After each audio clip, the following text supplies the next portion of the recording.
Hello. Today, not a proper connected walk, but I thought I'd bring you to visit three friends of mine. Not the chapel on the hill in Abbotsbury, though you can see it rather well displayed against the blue sky and low clouds today. But near it, one of my very favourite trees. I don't know about you, but there are just a few trees in the landscape that I regard almost as if they're friends. They're creatures that I like to revisit from time to time. I haven't actually been to see this one, for 2 or 3 years. So I hope he or she is doing well. Every reason to believe so. This is the little lane, the old original lane down to Abbotsbury Swannery. It's bypassed now, so it gets hardly any vehicular traffic.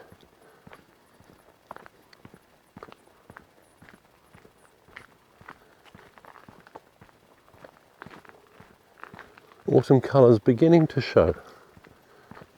The leaves on the ground, and some of the trees turning much more rapidly than others. You can see what looks as if it may be, is it a horse chestnut, something up ahead here, already looking quite autumnal. Yeah, it's a horse chestnut. And not a bad specimen. Let's have a proper look.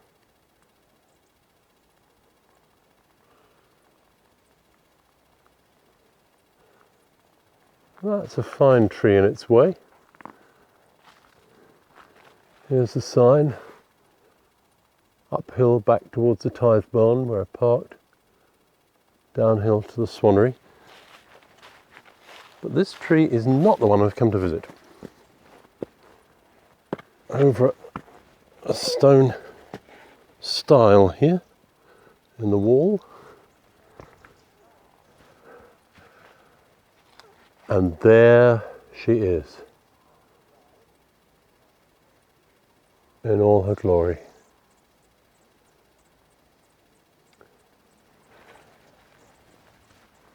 This magnificent creature is a plane tree, related to the ones very common along the streets of London. Look at her girth. She stands here all alone. I don't know another plane tree anywhere near. Leaves similar to maple leaves. Look at that single branch spreading out in that direction.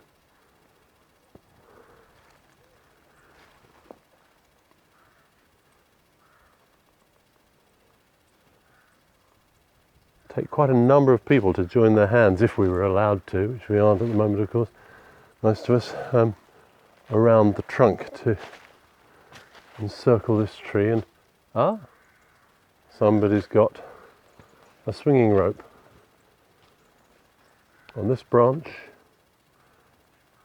and just the size of ground that her canopy covers is remarkable.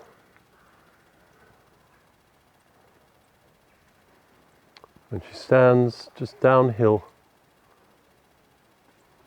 from the old 14th century chapel, which is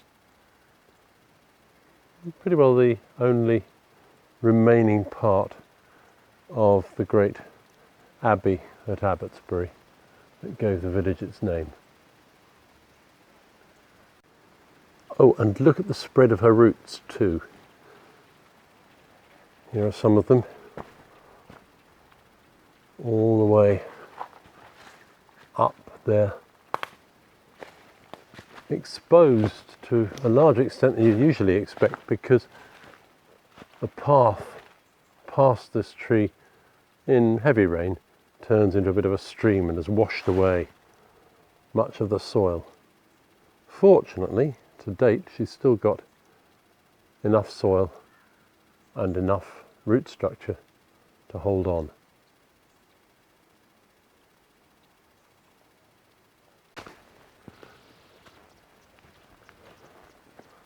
And the plane tree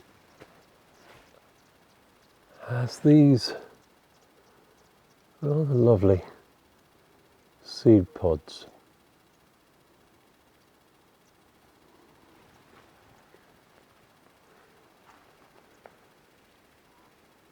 We'll say goodbye from here, and I'll see you again in a moment with another tree, not so far away, a little bit of a drive required, with equally unforgettable seeds. Now I've come to an orchard that doubles as a campsite. Small orchard down by the side of the River Bride. There's only one tent there in the distance left. All the other campers in the summer months are gone. And of course the apple trees here carry their seeds in their fruit.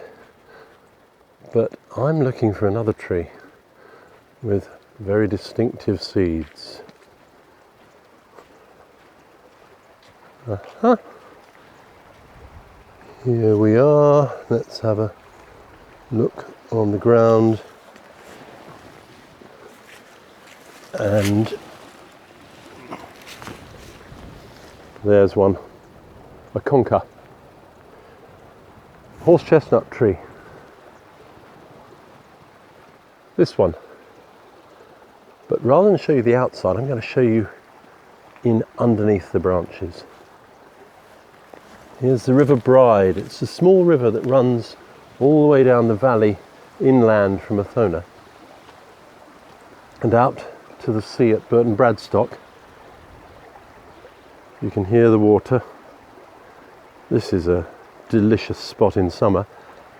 And just take a look at how this old horse chestnut tree, this old conker tree, stoops and bends over the river. It's the most wonderful climbing prospect. Any kid would want to climb out on that branch over the river. I'm not saying a thing about health and safety. I'm just saying that this tree is an invitation. It's like coming inside a building with its own staircases and pillars and little slides down. So, a second favourite tree of mine. The farm here is one that actually makes its own cider, and last year opened its own little restaurant on site, the Parlour. Well worth a visit if you get the chance. One last listen to the water and the wind in the leaves. And then back towards Athona I will go. Hello again, and as you can see, I'm back at Athona for my last tree visit today, and I'm not even going to go any nearer as we have a quick look at a pair of macrocarpas. The macrocarpas, also known as the Monterey cypress.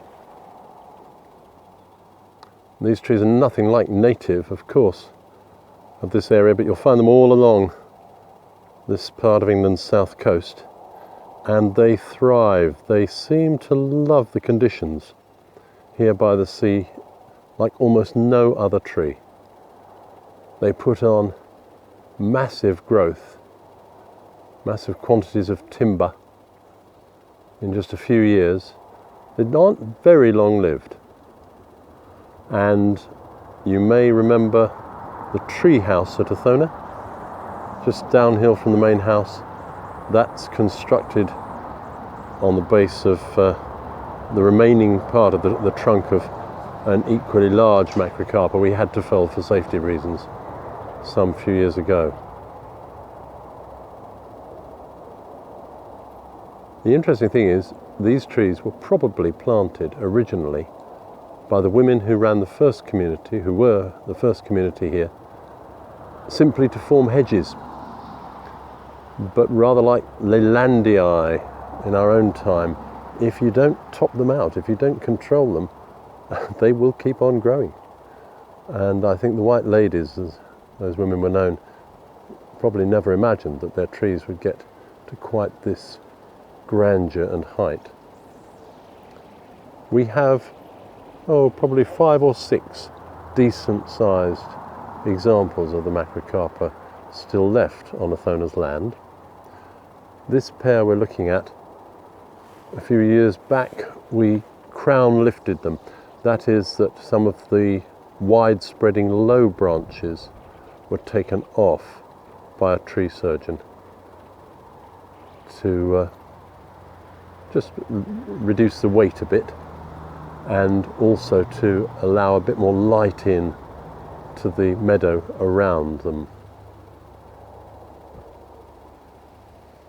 But we did have originally rather more of these trees. As I said, they were planted as hedges. And so in a moment I'm just going to show you an old photo.